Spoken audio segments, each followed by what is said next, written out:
的武功真不错，吸星大法收过来。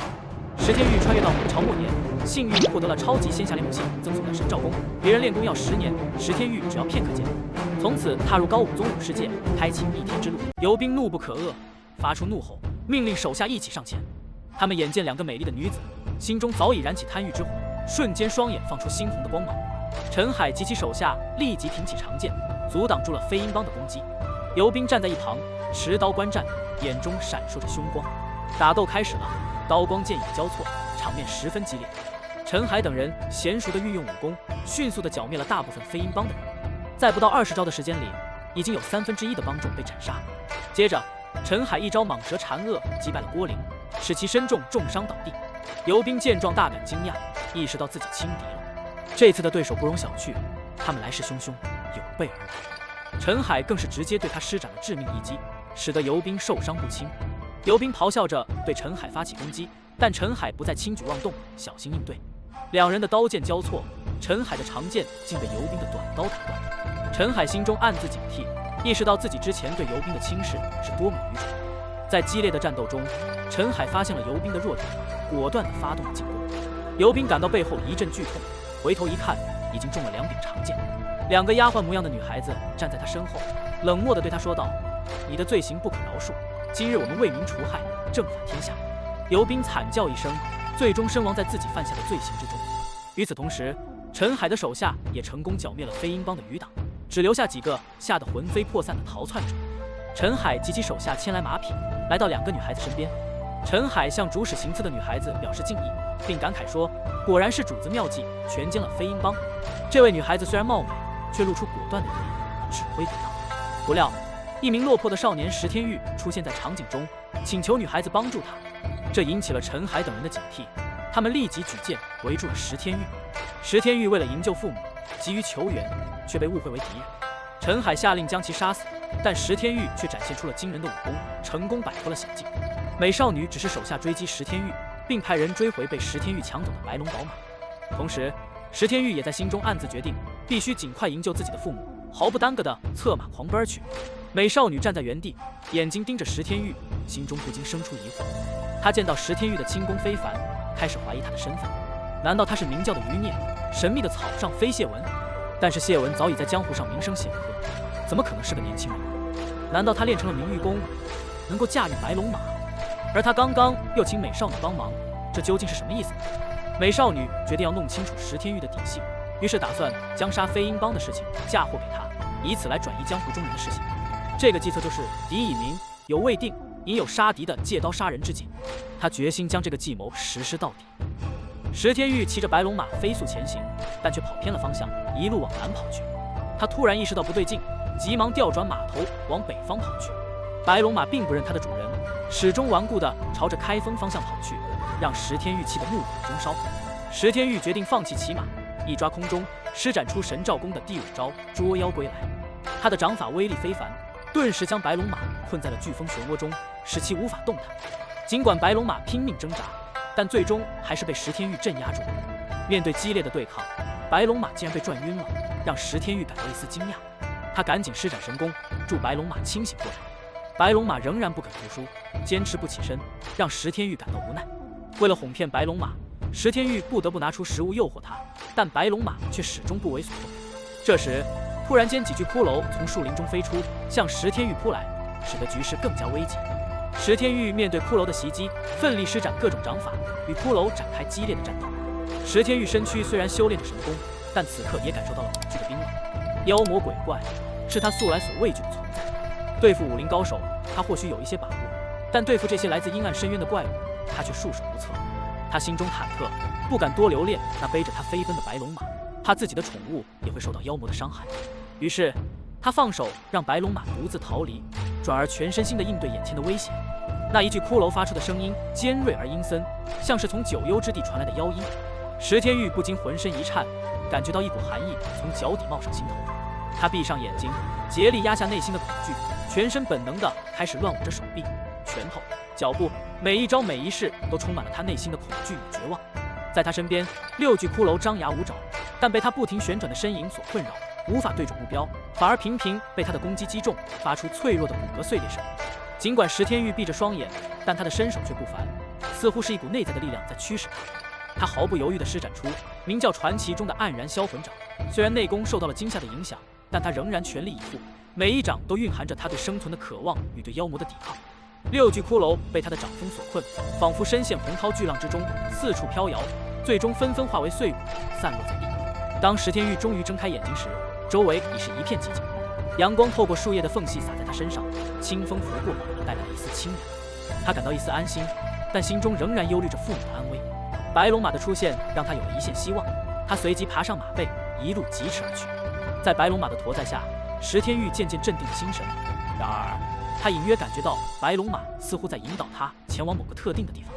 果然，当他们来到一处布满尸体的地方时，石天玉明白了白龙马的意图。他毅然下马，开始埋葬那些尸体，包括游兵。白龙马也跪在游兵的墓前，似乎在默哀。石天玉心生感激，温柔地拍拍白龙马的脖子，传递着自己的感激与理解。完成了任务，石天玉再次上马，继续他的旅程。当他回到开封城门时，却发现城墙上挂着一张通缉令。他心头一沉，这张通缉令将他描绘成了一个凶恶的杀人犯。他愤怒又无奈地想着，自己被误解，却又无力改变。通缉令上的文字将石天玉冠以名号“西域恶人谷”中的不男不女的涂娇娇，形容其凶残无比，杀人如麻，3天前越狱逃跑，号召乡民举报其行踪，有赏银50两。而绿林中的人若能向总舵明月楼的天下武盟举报，更可得赏银500两。这在当时的年代，不论是50两还是500两银子，都是天文数字。石天玉心头一阵嗡鸣，气愤又无奈，被冤枉成这样，虽然想要大声吼叫出来发泄心中的怒火，但又无法在众目睽睽之下这样做，只能默默承受。石天玉气愤地挤出人群，牵着马继续寻找，却发现到处都是天下武盟发布的通缉令，处处人群围观。他历经磨难，被通缉的事让他感到茫然失措。他决定暂时放下这些烦恼，首先要救出被囚禁的父母。于是他骑着白龙马飞速离开，不敢在城中逗留，又不敢住在山林里，只好匆匆离去。在漫漫的路途中，石天玉的心情逐渐平复，白龙马似乎也感受到了主人的情绪，渐渐减缓了速度。在一处山庄前，他决定在外面休息一晚。虽然不敢进村，但在外休息总是可以的。他盘膝坐在一块巨石上，闭目养神，一边思索着接下来的计划，一边暗自感慨着。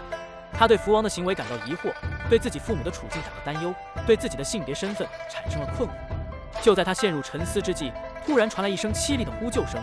石天玉心中一动，立刻警觉起来。山庄内传来喧闹声，似乎有人被围攻。石天玉立即意识到这是有人遭遇不测，于是快速起身，准备前往救援。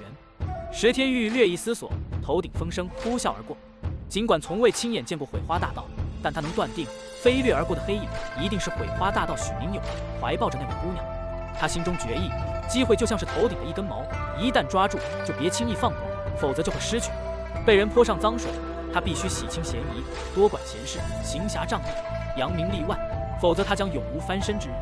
于是他怒喝一声，大声宣称毁花贼出现，并追向前方的黑影。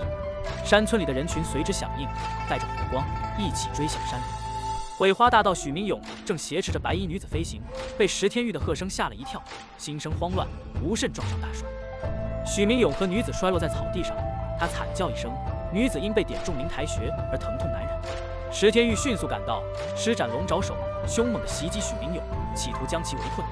许明勇约40岁，相貌俊雅，但面对石天玉的猛攻也不敢掉以轻心，匆忙放开怀中的女子，反手拔刀。他手持一把青铜宝刀，虽然不锋利，但重达88斤，威力不可小觑。石天玉见状，怒视着许明勇，但并未追杀，而是抱起女子转身欲逃。许明勇意识到自己暂时脱险，松了一口气，抽身追赶。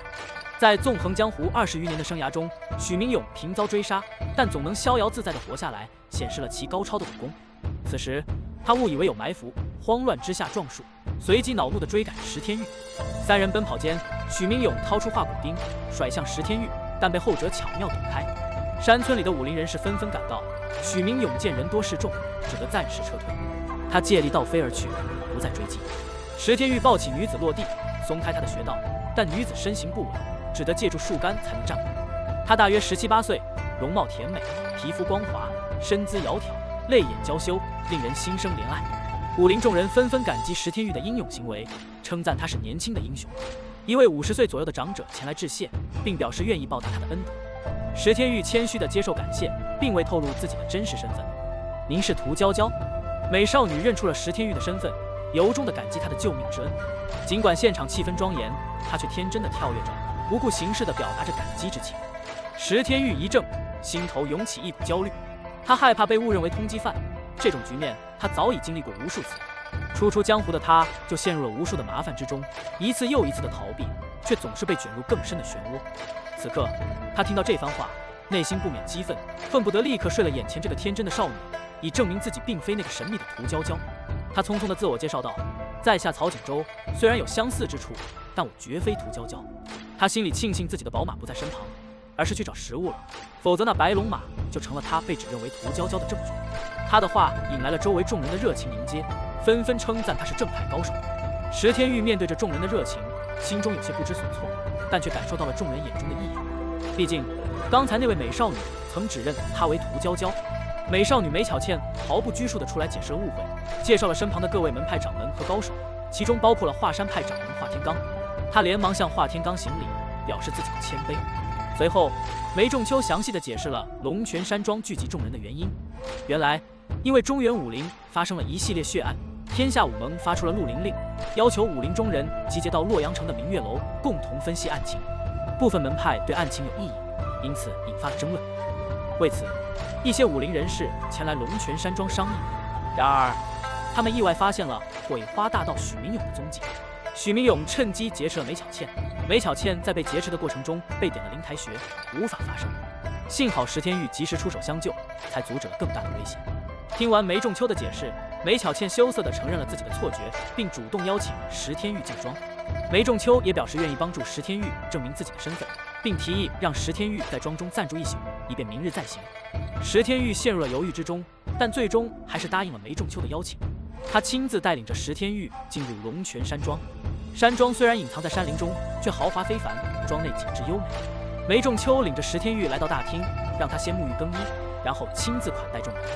众人喝茶聊天，气氛愉快。石天玉换上庄家准备的华服，更显英姿飒爽。梅巧倩看着他，不禁灿然一笑。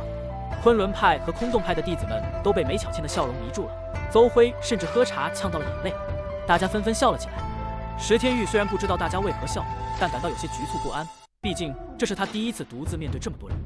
石天玉看到梅仲秋为他倒茶，感激地接过茶碗。华天罡夸赞他侠骨先锋，让他心情愉悦。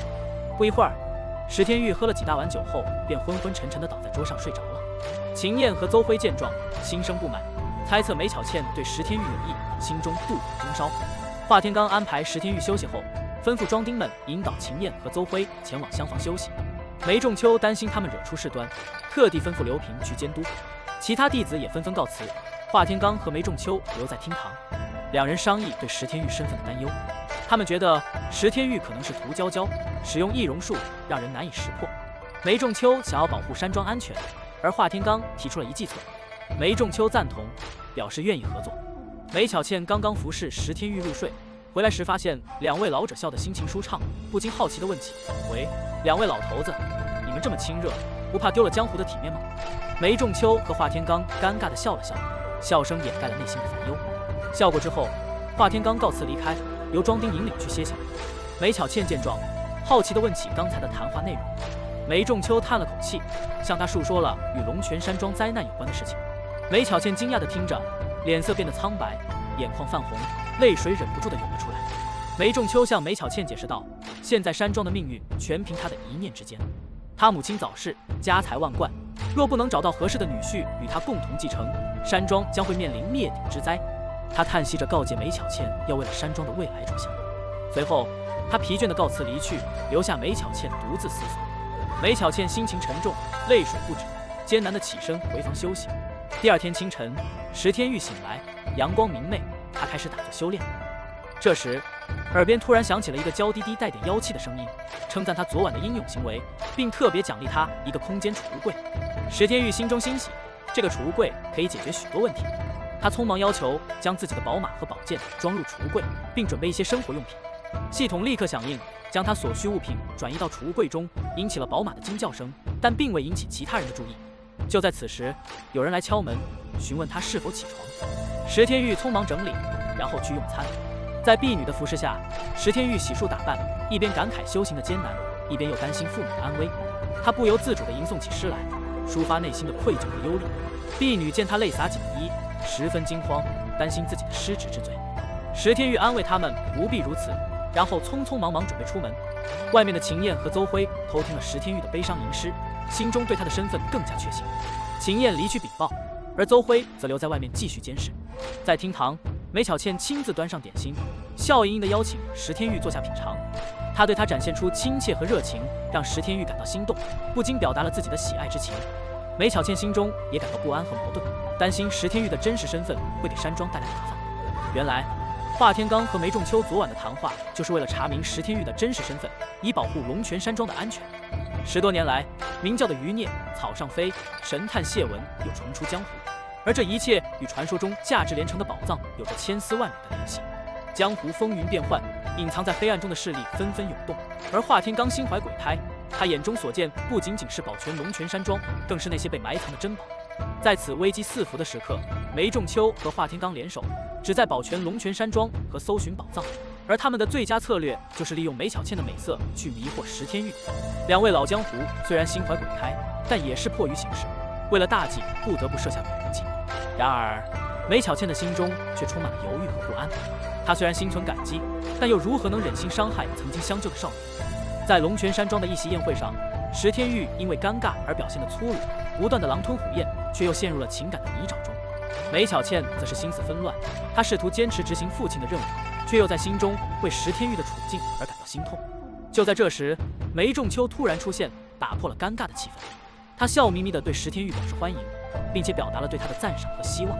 尽管梅巧倩感动于父亲的言辞，但她心中的不安却仍然挥之不去。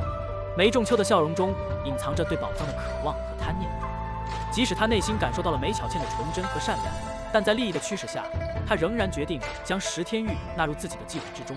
毕竟他认为这是实现自己野心的必经之路。老狐狸梅仲秋意识到石天玉很可能与江湖血案有关，而他所用的名字曹锦州也很可能是假的。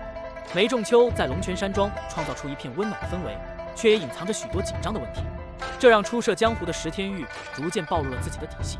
他的善举却遭到了背后的暗算，让他对江湖的险恶有了更深的认识。梅仲秋决定让石天玉和梅巧倩离开山庄，前往丐帮总舵求助。他为了防止许明勇再次袭击梅巧倩，特意让两人一同离开。对于自己的安危，梅仲秋却显得无所畏惧。他信任山庄的武功弟子和周边的义士，同时也准备转移家财，以防不测。石天玉虽然心急如焚，但也无法推辞梅仲秋的安排。在梅仲秋的嘱咐下，他只能带着梅巧倩离开。随着石天玉和梅巧倩离开，梅仲秋终于松了口气。石天玉被陈峰吹醒了一些，他意识到自己差点陷入了陷阱之中。他决定放下心中的困扰，专心救出自己的父母才是最重要的。而梅巧倩则对他的心思产生了误解。